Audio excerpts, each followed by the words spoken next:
Як гэтыя грошы размяркоўваюцца, гэта ўжо справа донараў, еўразвязу.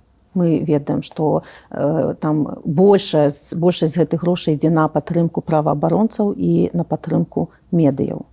І на культурныя нейкія ініцыятывы. Вось, напрыклад, тое, што дзеці навучаюцца ў міжнародных установах адукацыйных, таксама грошы вось з гэтых 30 мільёнаў. Тое, што мы зараз глядзім Еўрарадыё, гэта таксама дапамога з гэтых 30 мільёнаў. І так гэта і працуе. Ніякім чынам Ціханаўская не падпісвае ніякія паперкі, гэтаму столькі, гэтаму столькі. Ну, паперкі не падпісвае, но ўплыў жа нейкім павінна мець на прыняцце рашэнняў.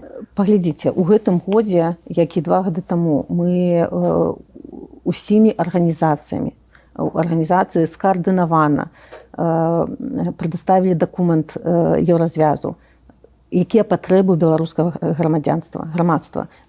Там на патрэбу культурніцкіх ініцыятыў трэба столькі грошай. У ідэале, там на медыа столькі. І ўжо Еўразвяз глядзіць, можа столькі выдаць ці не. Канешне, выдана значна менш. Мы разумеем, што арганізацыі не могуць працаваць нават на ўсю моц за гэтыя сродкі, але працуюць. І мой уплыў толькі на тое, каб выдзелілі грошы ці не выдзелілі, ці закрылі беларускі накірунак.